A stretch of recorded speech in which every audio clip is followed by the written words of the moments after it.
Hello and welcome to Smaulgld. In case you missed it, top gold and silver stories for the week ended February 12, 2017. Trump turmoil continues to boost gold and silver. Let's take a look at the stories we're going to cover in this podcast. No end in sight to Trump turmoil. That's a tongue twister there. Trump turmoil. No end in sight to Trump turmoil. We're going to discuss the Trump immigration ban, and we're also going to discuss the the Senate action against Elizabeth Warren's speech in opposition to Jeff Sessions' confirmation.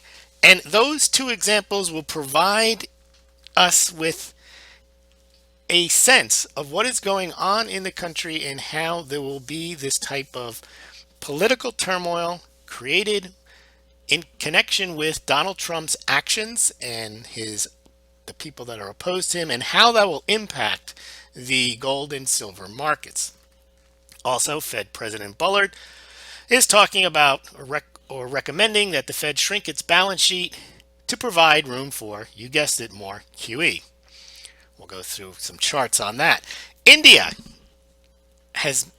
The Royal Bank of India has talked about lifting the cash withdrawal limits later on in March. We'll see how, if that ban goes into place, and what impact that may have on the gold and silver markets.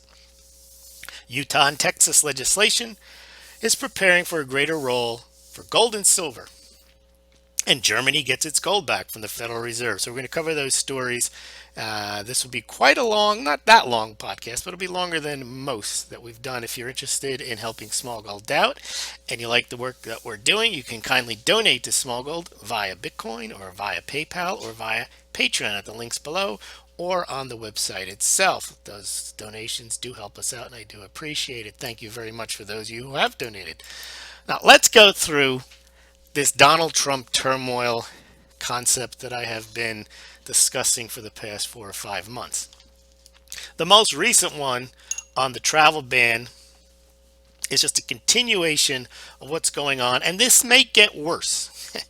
This has a potential to get a lot worse. Let's talk about the Trump travel ban and the Ninth Circuit. So Donald Trump issued an executive order suspending entry of immigrants from 7 countries. Now, this apparently was within his rights under the Immigration and Nationality Act, which gives the president the right to suspend the entry of any class of alien and impose restrictions whenever he finds or deems necessary to do so, because the interests of the United States would be harmed. And he can do this for any period he deems necessary. That is the statutory authority. This is not something Donald Trump decided might be a good idea and let's give it a try and I'll just write this order up. No, he relied on the statute. Well, the Ninth Circuit, one of the judges initially issued a temporary restraining order against this, and then the 3-judge panel in the Ninth Circuit issued an order giving the rationalization as to why they were going to keep this ban or temporary restraining order on the ban in place. Now, what a temporary restraining order, or TRR, does is it basically says the reason we give the temporary restraining order is that the people complaining about it have a reasonable possibility that they might succeed when this thing actually goes into a full case. All right. Now, here's the problem with what the Ninth Circuit did. The Ninth Circuit effectively was saying that the president's finding, they just didn't agree with it. They thought that, well, where is the justification for these 7 countries? They also said that the states of Minnesota and Washington had standing to bring this case, because the courts don't just invent reasons to stop stuff. Someone has to come and bring the case. Well, the states of Minnesota and Washington brought the case against the travel ban to the Ninth Circuit. Of course, that's forum shopping, because the Ninth Circuit is known as the Ninth Circus because they're the ones who entertain some of the most avant-garde legal types of claims and analysis. and they get reversed a lot by the Supreme Court because a lot of their opinions, their legal opinions, are less legal opinions in many instances and more just trying to get the result that they wish. So keep in mind now that under this Immigration and Nationality Act, the president has done nothing different than other presidents who have invoked this act by, in his finding, restricting entry into the United States of any alien or any class of alien. Well, first of all, the Minnesota and Washington states told the Ninth Circuit that we are harmed by this because our teaching and research missions prevent us and our faculty and students from pursuing our educational goals. All right. And the Ninth Circuit said, okay, well then that's a good enough reason for you to be able to bring this case. And we agree you have standing, so to speak. And then the Ninth Circuit said someone's due process in this order may have been violated, and therefore we're going to strike down the whole order. Now, the only people whose due process was violated, and the only people who due process is owed, is those people who are in the immigration process. Maybe they're green card holders, they have a visa, they're returning home. Those people do have an issue with the order. However, the Ninth Circuit didn't say the order, the executive order, is no good. The part that impacted the few hundred people, they said no, the order that impacts everyone is the problem, and they declined to modify the scope of the TRO in either respect. So basically, they said because someone might have been harmed, and because some state might have an issue because one of their colleges or their state universities might be harmed by the inability to bring these people in from these countries, because they might bring people in from these countries, and if they don't get to bring them in, then their universities will be harmed in some way. They can't continue with their research. They can't maybe take their tuition money, whatever it might be. Now, here's where the issue is. It's not about whether what the president did was right or wrong, was prudent or not prudent, whether it was racist or not racist. What it comes down to is he was doing something that the statute allowed him to do. What the Ninth Circuit did was said, we don't like what you did, and we're going to find some harm in it, and we're going to stop it. Now, here's where it gets even more dicey. Then the president goes out and says, some so-called judge shut this law down. A child could have read the statute and come up with a better decision. He also pointed out that in the executive, in the temporary restraining order by the Ninth Circuit, they didn't even reference the statute that allowed him to do what he did. So you can see that the Ninth Circuit is acting in opposition to Trump. Now, for most people, they'll look at this and they'll say, well, good. It deserves to be stopped. This is a horrible thing. However, that's not how the judiciary is supposed to operate. And we're going to go even back. We're going to give some examples of how this came about in the first place, that the Supreme Court and the circuit courts have somehow managed to be the final arbiter of what is supposedly legal. So what Trump said was some so-called judge, and that got people into a tizzy. They started saying this is a threat to our democracy. Well, first of all, we don't have a democracy. We have a constitutional republic. Second of all, the judges aren't elected. So the threat to, if you want to look at it just from a purely democratic standpoint, the president was elected democratically, and in a pure democracy, then the courts can't stop him. So, but that's not the point. The point is here that the president issued an order and the court decided it didn't like the order and ruled against it. Now, is it even a threat for the president to speak out against the courts? No, I would argue that it's perfectly fine for presidents to speak out against the court. I mean, for example, President Obama criticized the ruling in Citizens United in the State of the Union while the judges were in attendance. He's within his right to do that. That actually strengthens democracy or strengthens the constitutional republic because it shows that each branch of government has an opinion. The Supreme Court can have an opinion, the circuit courts can have an opinion. That doesn't mean that the president can't have an opinion on the matter. And that doesn't mean that the Congress or the Senate can't have an opinion on the matter. I think it's perfectly fine. However, many people have been taught to believe and do believe that the president cannot challenge the court because that is some type of a threat. It was the same concept that you couldn't challenge the vote, whether it was voter fraud, that was a threat to our democracy. And then when Green challenged the vote, well, that was in favor of democracy. What's interesting is, depends on which side you're on. Protesting the vote can either be viewed as a threat to democracy, challenging the vote could be a threat to democracy, asking for a recount could be asking for a threat to democracy, or all those things could be also be viewed as American, and because you're strengthening democracy.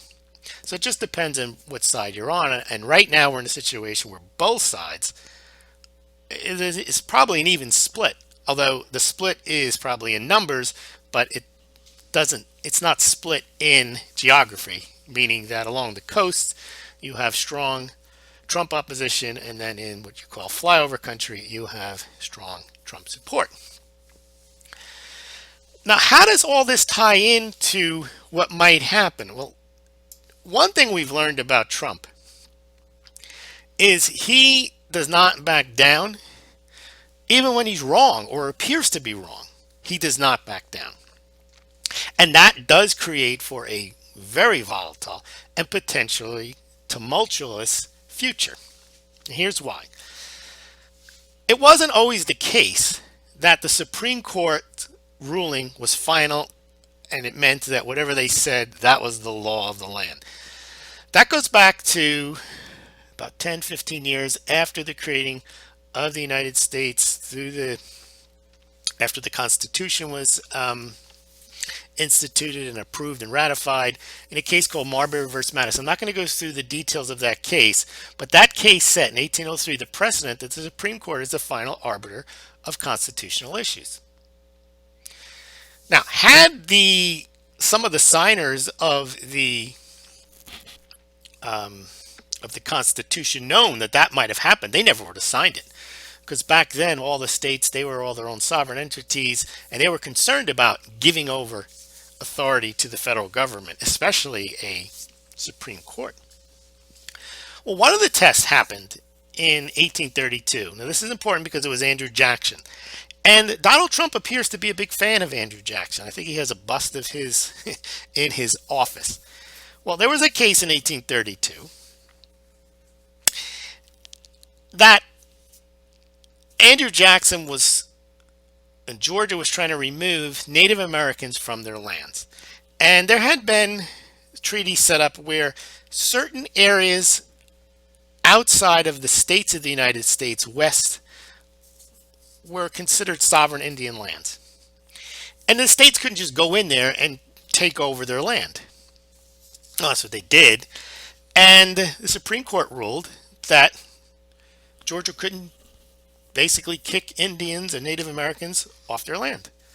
And President Jackson just ignored the ruling, said the decision of the Supreme Court has fell stillborn, and they cannot coerce Georgia to yield to its mandate.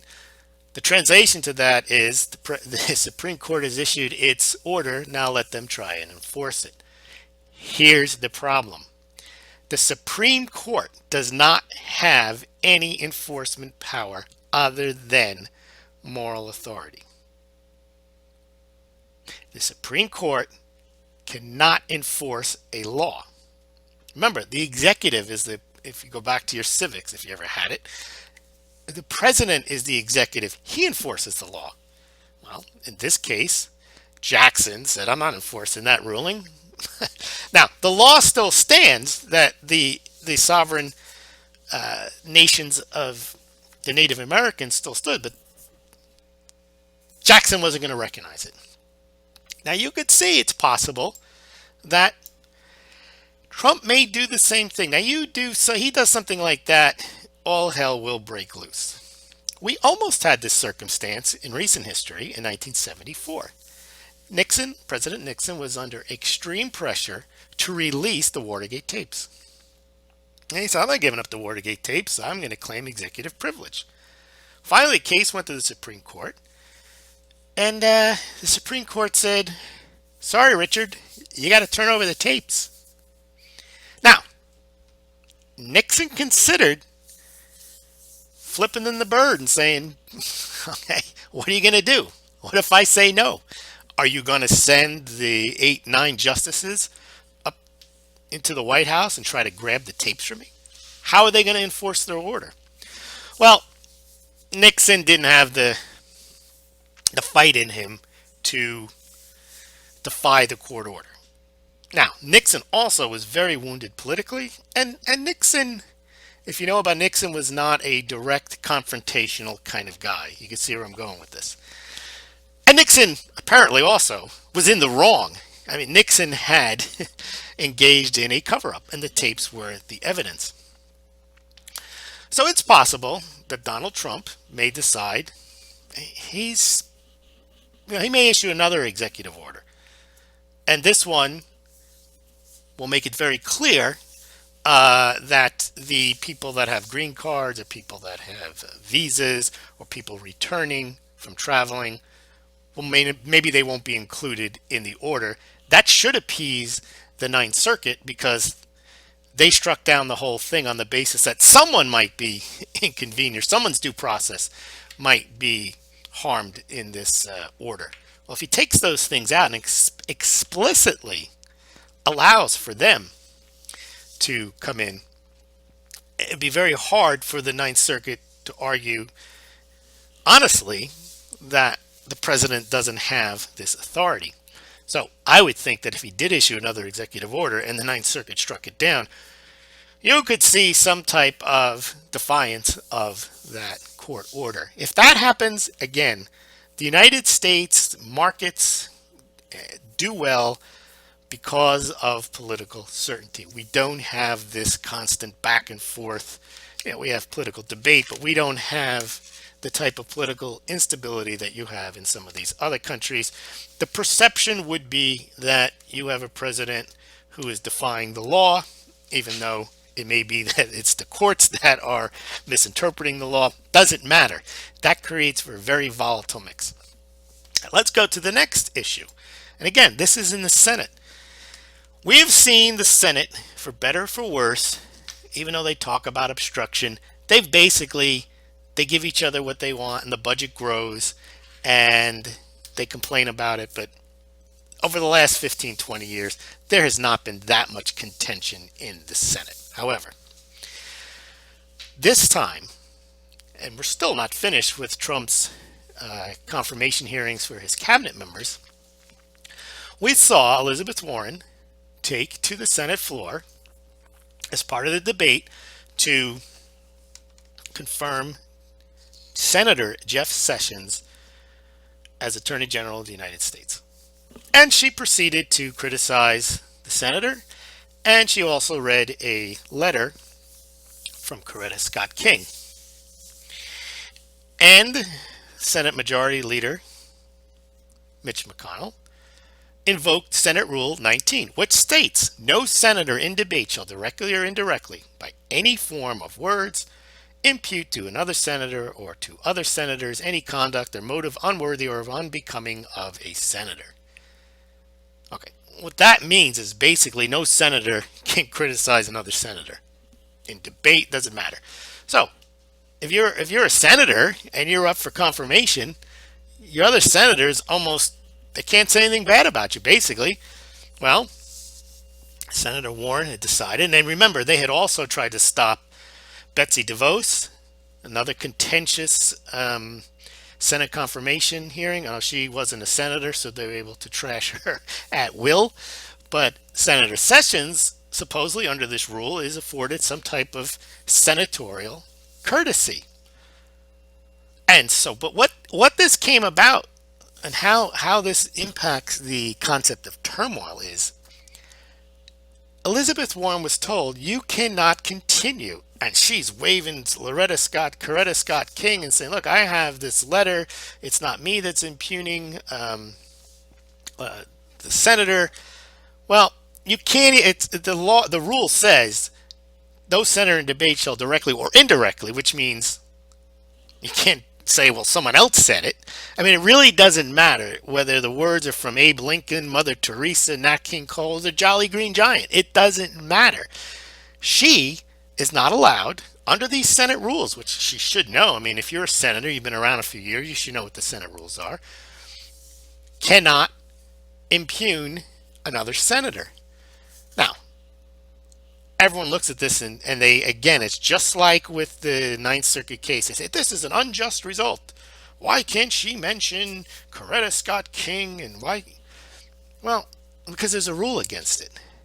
Now, the rule may be, you may not like the rule may be ill advised, but that's the rule. Now, it is true that the rule was invoked purely on partisan grounds, and the rule was voted on partisan grounds. So 49 Republicans said Senator Warren had to sit down and shut up, and 43 Democrats said no, she should be allowed to speak and read Coretta Scott King or whoever she wanted in opposition to the senator. Now, you may say, well, the better result is let her speak, free speech, and that's where we're headed. It's not looking at what the law is, it's looking at what people think the right result is. Not looking at what the rule is, but looking at what the right result is. We don't like this rule. We should let Senator Warren speak. We don't like the travel ban. We should let them in. And we'll just ignore the law. We'll ignore the rule. Well, once you get to that, now you're just doing outcome-based politics. And when you have outcome-based politics and people are willing to disregard the law, then the other side is going to do the same thing. And then you have a very tumultuous situation. Senator Sessions could have written a book, Why I Hate the Justice Department. He could have told other senators that he thinks the Justice Department is nonsense. There should be no justice in the United States. And under Rule 19, the senators really couldn't impugn his motive, because that would be unbecoming of a senator to be talking trash about the Department of Justice. So, yes, you could say the rule is no good, but once you decide that you're just going to disregard rules, or bodies are going to disregard rules, or courts are going to disregard rules, you have a problem. Because then you have no standing to invoke rules later on. And that is a very dangerous situation, a very dangerous circumstance, and a circumstance under which gold and silver do well. Why? Gold and silver don't have any rules. They are not, just like bonds, or unlike bonds, they're not reliant upon people getting along, people fulfilling their promises. They just are. And that's why people go to gold and silver. They don't argue with each other. So I think this is something to follow. The Senator Warren thing will go away. She'll raise it later on. But Sessions has been confirmed. This travel ban, they're not going to say that the rule allowing the president to let in or not let in immigrants is unconstitutional. All they're saying is that Trump's order itself was poorly drafted and therefore there's a ban on it. He'll just draft another one. And if they strike that down, well, then you may have bigger problems. All right, let's get to the top gold and silver stories of the week. Gold closed at 1232, up 1%. Silver closed up to 1793. That was the sixth week in a row that gold has risen this year. I think it even rose the last week of December. Gold also rose, I think the fifth out of 6 week in a row. Finally, we're getting some movement on the gold silver ratio. You can see it's down below 70 now for a few days. Perth Mint, their sales were up 52% in January. You can check that out. U.S. Mint sales are starting off February pretty well after a very decent January. If you're interested in buying gold or silver, you can do so through the Smaulgld site. At the dealers that we have featured, you can compare pricing and shipping. And if you do purchase through Smaulgld, not a recommendation that you buy gold or silver, but if you're interested in doing so and you've made the decision that it's right for you, Smaulgld will get a small commission. So that's another way of helping out the site. There's some links below this YouTube video and also on the site and some banners as well. Indian gold imports fell 39% in 2016. As we'll see, gold imports fell, silver imports fell 58%. So it was a very retractive year for gold and silver demand in India. And remember, India has basically no gold or silver mines, so they import all of it. So their import numbers are in effect a proxy for their demand numbers. Dubai gold prices hit record high. We're seeing record highs in gold in other currencies, just as the dollar is pretty strong right now, and that's what's keeping what we look at in our gold priced in dollar. That's what's keeping it away from all-time highs, is that the dollar is relatively strong, and it's been stronger the last couple of years. But the gold is making all-time highs in other currencies. People's Bank of China, another one to be paying attention to. It looks like they added a little gold in January, but they have not been adding that much gold to reserves over the past 3 or 4 months. They are shedding billions of dollars in foreign reserves, even though their gold reserves are remaining relatively constant. They are selling treasuries at a rapid rate as well. So you can check that out. American Gold Buffalo coins are selling briskly. You can check that out. Now, Indian jewelers apparently are restocking gold again, according to the Economic Times of India. And I guess they're getting ready for that no limit on cash withdrawals that's supposedly going to start on March 13th, according to the Royal Bank of India. So gold imports were hindered. Silver imports were hindered last year. They rose a bit in November when Modi demonetized the rupee and people rushed into gold, to a lesser extent silver, but then they didn't have any cash to buy gold and silver in December. January's numbers weren't any better. It may be now that if there's no limit on cash withdrawals from March 13th and people can get their hands on cash, maybe the first thing they do is drain their bank accounts and go and buy gold and silver. We'll have to see. I don't know. And I think if they were to do that, they'd probably reinstitute a limit on cash withdrawals. I think we're going to have to pay close attention to what happens on March 13th and 14th in India. Let's see what else we have. Platinum Eagle coins are back. They're not very popular, but platinum right now is trading at a lesser value than gold for the last couple of years. That's not normal. Normally platinum is more expensive than gold. Not many platinum eagles are sold by the US Mint. Some years they don't make them at all, but they're making them again. You could check out that story as well. There's your silver imports. They're down big from last year. Now silver is interesting because silver didn't have the import duty that gold had the last couple of years. But I think the silver imports were down in 2016 largely as a function of they've just massively up on lower prices in 2013, 14, and 15. And when the price rose, they seem to have bought less. That goes into my theory that Indian and Chinese gold and silver physical demand do not drive prices higher. They actually just react to lower Western prices, and they just accumulate when the price is lower, and when the Western prices are higher, then they buy less. Here's what I want to talk about. Fed chatter. Bullard. So Bullard's one of the guys who's always out there yakking about raising rates, not raising rates. Although he's been consistent the last 2 years, he's basically been saying we don't need any more rate hikes, maybe 1 rate hike, maybe 2 rate hikes. He's not been on board with the 4 rate hikes a year, normalizing rates up to 2, 3, 4%. He's basically said one and done, or maybe do another one. But now he's talking about, instead of raising rates at all, it's somewhat of a good idea selling off some of the Fed's balance sheets, and that would have the impact of raising rates as well.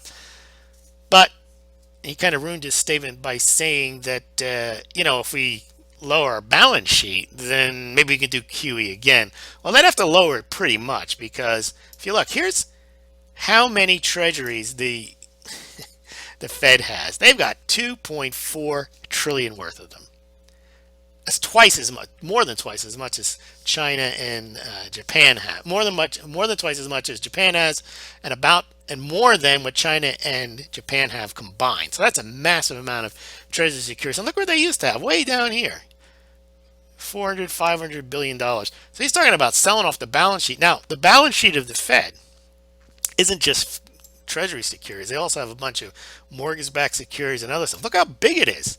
It's like $4.4 trillion. I mean, even to get back to where they used to be, I mean, it's more than doubled. I don't know how many assets he's talking about selling, but I would think if they did sell some assets, they shouldn't then, oh, we have a problem, let's buy some more back next time they think there's an issue. But that's Bullard for you. He doesn't get to vote, so maybe he's just talking smoke. I don't know what he's doing, but following the Fed is just something you have to do and you have to listen to because the markets react to the Fed. Although I think that the markets are going to react far more to Trump turmoil in the next year, 2, 3, 4 years than they will to Fed pronouncements. I think the Fed is happy to take a back seat and not take all the fire, unless Trump then turns his fire on the Fed. So I think they're probably going to hold off on raising rates because they realize there's already a lot of turmoil. There's fiscal uncertainty. I'll see what happens. And I think we need to talk. So the Shanghai Gold Exchange withdrawals were down. Oh, we need to talk about Texas and Utah. So Texas is still not finished its depository. And these Texan and Utah and the German gold repatriation stories all came about at the same time, about 3, 4 years ago, when we were just kind of exiting the financial crisis of 2008, 2009. And Utah decided they wanted to make gold and silver legal tender, so they're pushing that forward. Texas decided it wanted to have, there's always maybe Texas becomes its own country. They wanted to have a depository where they can keep gold, physical gold in the depository. These things are, they're hitting snags. They're not quite there yet. But Germany did manage to, and again, well, let's go back to what Germany did in 2000. I think it was 12 or 13. They were worried that the euro might have a crisis. Pretty smart thinking for them to realize this is before Greece. This is before Brexit. This is before the five-star movement even existed in Italy. They were concerned if there was a euro crisis, they would not have their gold. And so they asked the Federal Reserve for their gold. And the Federal Reserve said, yeah, you can get it in about 7 years. Well, other countries made repatriation requests. Netherlands managed to get their gold back from the Federal Reserve. The first couple of years, the Federal Reserve in New York sent a lot of the gold back to Germany, and then just it was announced last week that they got the rest of their gold back. Now, they may not have gotten the same gold that they put in back, but they got the number of tons that they sent over to the Federal Reserve. All reported. Now, we have no way of knowing what happened, but that's what the German Bundesbank is now saying. They've gotten their gold back. Another interesting thing, though, even though they say that gold is important, they've got to get their gold back. None of these countries, none of these Western countries, not the United States, not France, not Italy, not Germany, not the Netherlands, not Belgium, none of them have added any gold to reserves in the last 10, 20, 30 years. Switzerland sold gold. The United Kingdom, Britain sold gold. So even though they're saying gold is important, they're just getting their gold back. And I'm just concerned why they just don't add more gold to the reserves rather than worrying about getting back. They should also worry about what they have getting that back, but they have not made any. They seem to have agreed not to buy any more gold. And I think that's it for the week. Yes, it is. Well, thank you very much for listening. I hope you enjoyed this podcast. If you did, please subscribe to Smaulgld and to this YouTube channel. Thank you.